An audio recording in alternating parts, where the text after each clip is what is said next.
Ano ba yung difference ng spotting and your period? In this video, turuan ko kayo kung paano i-differentiate ng tama yung spotting or yung tinatawag na implantation bleeding to know that you are pregnant or your early signs of period. So, differentiate natin yung dalawang yan. First, when it comes sa colors. Ang spotting po, nag-i-start siya from pink papuntang brown. Samantalang ang early period naman, nagsisimula siya from light pink papuntang brown. And later on, magiging crimson red na ito dahil menstruation na talaga siya.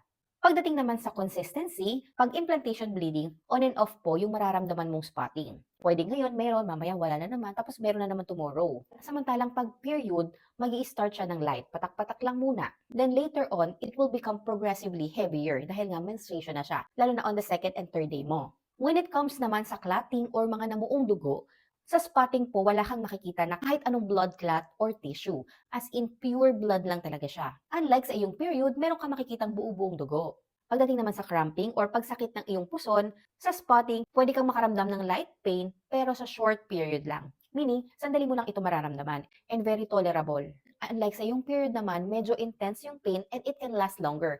Lalo na kung lagi kang dinidysmenorrhea every period mo. When it comes sa duration or yung haba ng araw, kung kailan mo ito mararamdaman, sa spotting 1 to 3 days lang tapos na siya. Spotting lang kasi talagang dinugo ko lang during the implantation. Ibig sabihin, buntis ka na nga.